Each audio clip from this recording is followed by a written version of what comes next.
Hey there, I'm back with another episode of Monday Merriment. Today is October 7, 2024. The moon phase is waxing and the moon sign is in Sagittarius.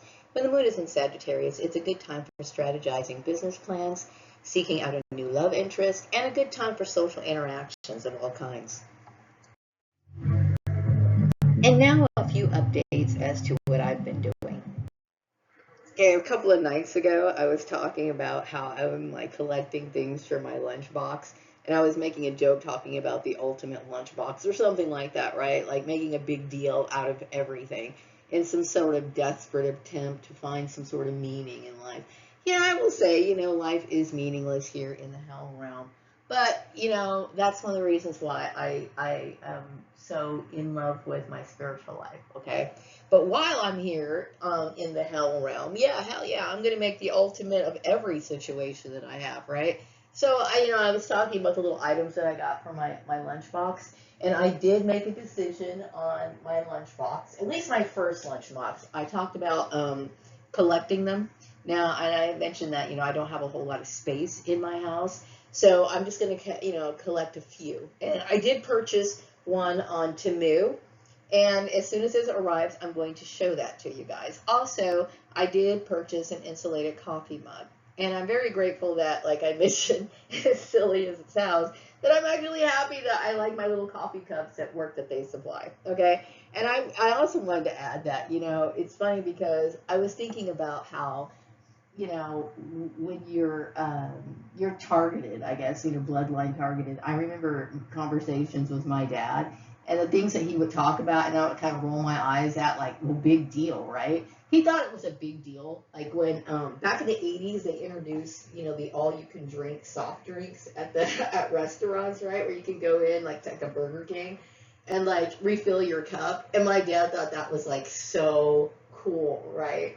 And I kept thinking, man, you're making such a big deal out of it. Now that I'm older and understand like the abuses that go on in the world, he was grasping for straws, and that was his way of like finding some sort of enjoyment. Also, I remember, we would go to Pick and Save. My dad would love to go to Pick and Save, and he would get all giddy at the little things like, the little Christmas decorations. He would get that way when we would go to Hallmark too, but Pick and Save was just like a place I remember going to, and my dad getting really excited about, little statues, little, paperweights, whatever it is, okay? And it's really funny because now that I'm older, I can understand where my dad was coming from, okay? You have to make things special in your life, okay? Life doesn't seem to be very special a lot here, and I'm being realistic, okay? So you have to find what makes you happy, even if it's something small. I hope you guys remember that. Okay, so I am working on some sewing projects. I've been like reviewing my closet, seeing what I can use, what I can't use. And I'm not somebody who just like goes out and buys new stuff all the time, right? But I do love my clothes, and I do like to look for bargains. So these dresses that you see on this like mannequin, they are the same dress, and I'm going to be making doing some upcycling. Okay, the name of the video that I'm working on it's called changing a sundress into a skirt, and it's just a basic tutorial lesson on how you can do that. This dress was purchased at a Walmart for like $9.97.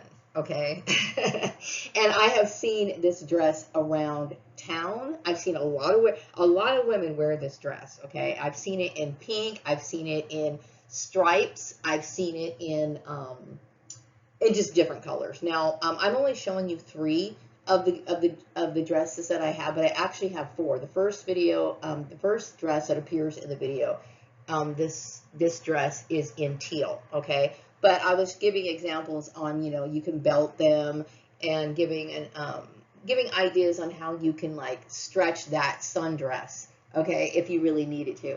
And then I'm going to show a video where I'm going to be cutting it, and cutting it because, like for example, the top of the dress I'm not going to use. I just want to make this a skirt. Now, if you look at the one on the purple dress on the left-hand side, you'll notice a few stains on it. And I tend to get a lot of bleach stains because I use bleach for like everything, right?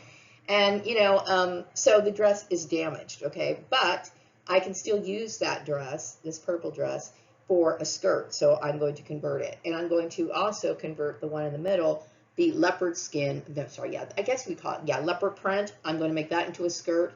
And I might also use the extra fabric for like a headband too. And then the dress is in black. I was just showing the different belts that you can use and how you can change it. You can wear boots, heels, sports jackets, jean jackets with this dress. I mean, this dress is just like, you can use it for so many things, and it's cheap. And I was also talking about, you know, how clothes do not have to be expensive. I have gotten clothes at thrift stores. I have got them at things like garage sales. As I was driving by a couple days ago, I saw a beautiful emerald green shirt, and it was getting kind of late. So by the time I was wanting to come back and go get it, right, I was thinking, man, I could maybe snag that shirt for about $2 or something. You know, they had already shut their garage sale down, which kind of upset me. But I'm just saying is, you know, I personally think that it's important to keep your morale up, and clothes is one thing that keeps my morale up. So when I was being targeted and being bullied and everything else, I was just like, okay, you know what, the hell realm is just a little too much now. Okay, now you really starting to get to me. Okay, so anyway, I'm going to be working on this video. It's going to take me a little bit of time. I'm going to be also showing how to apply applique and how to work over things like, you know, the teal dress that I have that's not shown in this video. Also has a stain and like 2 holes in it. So how do you get around stuff like that? I'm going to be talking about applique, and I'm also going to be talking about fabric paints. So I'm looking forward to releasing that video. And I am still researching and gathering information for my education series. I actually have it in my playlist under education revision. The 2 videos I'm working on is laying the foundation. This is things that I feel needs to be in place in order for the education system to work better, meaning people really have to be on board in order for it. See, here's the thing. This plan or this idea came about because, you know, I realized, you know, this problem here in the United States, and not just here, but in other places, where people are expected to know things in their profession, but they don't. So, and then also I was bullied and all this other stuff. So I kept thinking, okay, what the problem seems to be that people spend a lot of time in these institutions, but they walk away with not really having the knowledge that they should have. And I also think that there's entirely too much time, and God knows too much money being poured into things like college tuition. So I wanted to say, hey, you know what? I'm going to go ahead and show people that, yes, the education system could be revised to where you could bypass college altogether. So, and like I said, this is just a project that I'm taking for people to see and also consider. And I do plan on sending a copy of my videos once the entire series is made to the people in the state of the California. Okay, at least that. Okay. And I don't know if my ideas are ever going to be taken seriously or not, but this is just something that I feel really passionate about. Okay, so the first video is, well, it's actually the second video, because the first video I made was called Autodidacts Keep on Moving. The second video is called Laying the Foundation, and it's what I personally think that needs to be done before you can even start like re-educating people. So that's kind of it, really, kind of like re-educating people, because there's just certain things relating to human behavior as well as laws, okay, that need to be applied in order to lay down the foundation. We'll talk more about that when the video is released. The second video I'm working on is Pathways to Excellence. This is where I'm like really reviewing all the different curriculums that the schools are currently offering. And then what I'm doing is condensing it down to where like you can incorporate certain lessons as you go along. This help, I believe, is very useful. Anyway, I will let you guys know when these videos be released, so keep your eyes out for them. Okay, and sometime this week I will be resuming my study courses with the American Writers and Artists Institute, also known as AWAI. What I like about this course is that it's very easy to understand, and it really gets to like the heart of the matter, okay? It teaches you like the fundamentals of persuasion, also how to write professional business copywriting, right? Like things like relating to sales campaigns from start to finish. And when you do submit an assignment, you do get feedback, from the professionals there. And once the course is completed, the work that you submit can be used as a portfolio. Now, I have been working on my own portfolio a little bit. Like when I think about my newsletters that I create and some of the informative videos, that's part of my portfolio, but I feel as though I can learn so much more from American Writers and Artists Institute. So I'm going to continue. Now, I had made it a pretty good dent in the little lessons that I started taking. It was like last year. And, I got discouraged because of the targeting and everything. So I already paid for the course, and I choose to continue it. And I also would say that, when it comes to this course, I do feel as though it's kind of a part of the education revision. It's basically me showing that, you can acquire different skills and how you can put them to practical use. And I'm using the AWAI as a way to do it. Now, where I work now, I do believe most of their advertising and stuff like that is covered. But in the future, I will go ahead and mention it if this is something that they'd be interested in doing. This will give me the opportunity to get more hands-on experience. We'll see how that goes. For now, I'm just going to acquire as much knowledge as I possibly can and let it contribute to what I already know. I just recently did a video called Dollar Tree Haul and Divination, and in that video I showed a pack of cards that I had purchased from the Dollar Tree for $1.25 plus tax, but they were conversation cards, okay? And I wanted to see if you can actually get readings from these cards. Now, I personally believe that, messages come through in different ways. And if you want to get messages, you can just focus your mind and pray that you get messages from anything, really. But I did want to do a little test, so I did them last week on that video. If you're interested in seeing the video link is in the description box. So I decided to do a combination, but I am going to be using my method because I'm going to select a paper of a celebrity's name, and I will not mention the celebrity. I will just use the birth date. And I'm also going to pull some cards that I made myself, as well as the conversation cards for the icebreakers to see any questions that they want to ask me. Here we go. Okay, today's reading is going to be for female, Taurus 20, female. Okay, so the message I'm getting, the intuitive message that I'm getting is that you had an interest in what I was talking about when it comes to prayers and rites, funeral rites for people who have passed on. And I think a lot of people are talking about that because it is weird and seems unusual. I did want to kind of clarify some stuff when it comes to that. I know that people were visualizing, like archons coming up and swiping your brain clean. Of course, I'm referring to the medical process of being cloned. I was thinking also about how, I did a video on spirit dolls talking about if you have what they call personal concerns of the deceased person, like, for example, a lock of their hair, or you might have a signature that they wrote one time, and if you stuff it into the doll, it's based on the magical principle of like attracts like. This item belongs to them. So spirits can roam free. They can be on the earth. They can also be in what I call the heavenly realm, meaning while they're in their their ethereal bodies, they can go and transfer to different realms. They can go here in the earth. And of course, when I say the heavenly state, that is basically heaven, okay? But some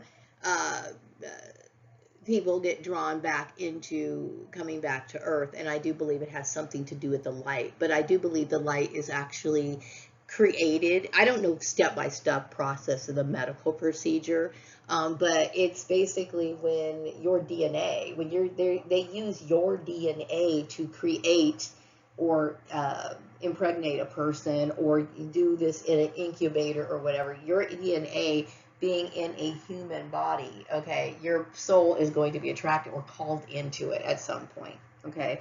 And I was thinking about the movie boys of Brazil, and I know, okay, that there were clones made of Hitler. I had mentioned that there was a Hitler clone that went to my school. So obviously his soul cannot be divided into a bunch of different little Hitlers, but there are spawns, meaning like there might have been like a clone of Hitler, and it actually possessed his real spirit, his real, who he really was. But then there's also like clones to where they don't really have the spirit of that person. It's kind of like when you have a bunch of kids and they all kind of look like you, and but they have their own different personalities. Okay, but anyway, in my case, I'm a reincarnation of Prince Alamehu, whatever. And when I talk about having prayers and funeral rites, I feel as though that's necessary. I do believe the dead may need to be reminded, hey, we're here, we care about you, be careful about being called into the light, okay? And I figure it can't hurt, right? Also, I get an intuitive message saying that you believe in that the people from the main people who were targeting me, I don't know, they don't think about things like laws and boundaries and stuff like that. And, it is what it is. But I'm glad that this, it felt as though there was some sort of attack on the American people by being forced to convert to something that we were not used to. Okay, something that should not have happened. And a lot of people just don't think about the legalities and then also their responsibility. If you're somebody who's like, known for something or identified in your country as having some sort of title, I think it's appropriate to know the different laws or at least the different customs and traditions and what's acceptable if you have some sort of issue with somebody in a different country. So this was like, it felt like it was a terrorist attack. I mean, when you think about it. But I don't want to go too much into that. But I do think that there was a lot of weird things that were going on, and it was kind of making people feel like the world was flipping upside down here in this country. So I'm glad that people feel free now. Also, based on what I'm getting, the intuitive message you get, that my family, I'm starting to get like more information about what my family knew all along. Like I kept thinking, did they find out that I was this particular celebrity's daughter? They knew I was adopted, but did they know that I was her daughter later on in life, or did they always knew? And the message that I get from you intuitively is that they always knew. It was like this long held family secret, and I'm starting to unravel little by little. It's kind of sad to me because, and I'm sure you're aware because you kind of, you've been in that sort of industry for a very long time. Maybe I'm weird, but I guess, I just don't think families should treat each other that way. It's like, it would have been better had somebody just told me, hey, you're adopted. No one said anything to me. And so this is where a lot of the mental problems come in because, I feel like my family, the ones who raised me, I just felt that it was an insensitive thing to do. But see, this is their thinking. They thought, well, they thought maybe I was going to be happy with, oh, it's a surprise, like, being around celebrities or being associated directly, indirectly with them is like a big, great thing. And don't get me wrong, a female Taurus 20, I have always thought the world of you. And that's not the issue. The issue is that, things like cloning and having these families where like the generation is backtracked. Like when you think about the people who I grew up with as my siblings, I was raised to believe these were my brothers and sisters. If you think about this in terms of biology or the biological family line, okay, my brothers and sisters are actually my grandchildren. Okay, actually, it's so weird and so flipped around. It just seems, to me, it's unnatural. Okay, and it seems bizarre, and it seems almost like, I don't know. What I'm saying is like, and then because my biological mother had me, there is no maternal connection there. Okay. So I don't really feel as though she really treated me with the respect that I deserve. So I feel completely 100% betrayed, shocked, and devastated by that. Okay? Very devastated by the fact that number one, the people who raised me thought that I was that being associated with celebrities and people who had names and stuff like that superseded my need and my desire to have a true family. No, I don't think so. Okay, so that just like that's too much. Okay, too much. But yes, I understand that now. And then I'm glad that you believe in my content and copywriting skills. I think they definitely need some improvement because there's a lot of things that I feel as though I need to be aware of, like especially when it comes to like visuals and adding certain things. I'm very limited on the programs that I use, and there's a whole world out there of different programs, different little shortcuts and things that I could learn. And this is what I'm trying to do right now. Okay, so here's the questions. I pulled these questions from the conversation cards that you may ask. Now, mind you, like for example, the first one, it says if you could have any fictional ability to control minds, what would it be and why? Okay. And so if you were thinking something along those lines, it's not going to be worded exactly like this, okay? But if I had control or I was in power, in a position of power, or if I could control or do something in the minds of other people, I think I would never do that. But if I did, I would try to make people care more about themselves and care more about their families and be more protective and more vigilant to things that people need protection from, such as what happened to me, right? So I think that's pretty much what I would start with. Okay, the other question is, what is your favorite movie and why? Now, I really don't watch a whole lot of movies, but I would say the most recent movie that I watched, it was that Weird Al movie. The Weird Al movie.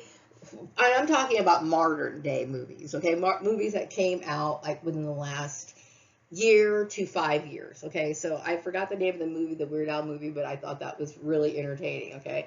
Now, when it comes to like my favorite all-time movie, a movie I never get sick of, and I also think that the acting was so well in it, and the storyline was so impressive, and I do believe that this movie never got the proper acknowledgement as much as I think it should. Now, this is an old movie. It has Maggie Smith, who just recently passed away, and the movie is called The Prime of Miss Jean Brodie, and it's about these kids in like in a boarding school in Scotland, I believe it takes place in. And I tend to be attracted to, since I was a kid, I was always attracted to movies that had things to do with school settings, and as well as things that had things to do with boarding schools.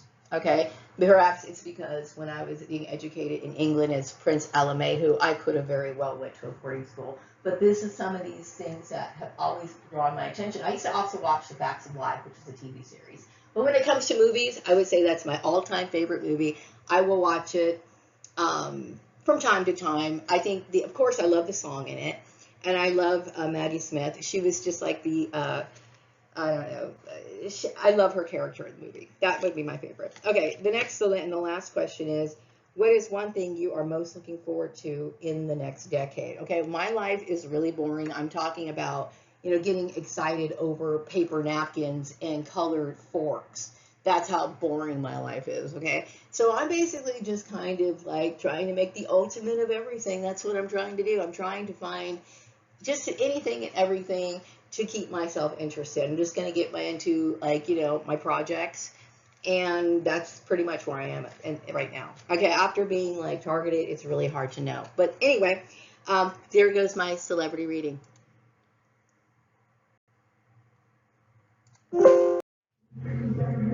Okay, last week's synchronistic symbol was the magic mushroom. I actually saw the magic mushroom quite a few times while I was going out to town, going to and from work, as well as seeing them in some of the stores. So I hope you guys got a chance to take a look at the magic mushroom. And also remember, if you see a synchronistic symbol in the form of like a cartoon, like for example that little magic mushroom guy on Mario, that counts too. Let's see what this week's synchronistic symbol is.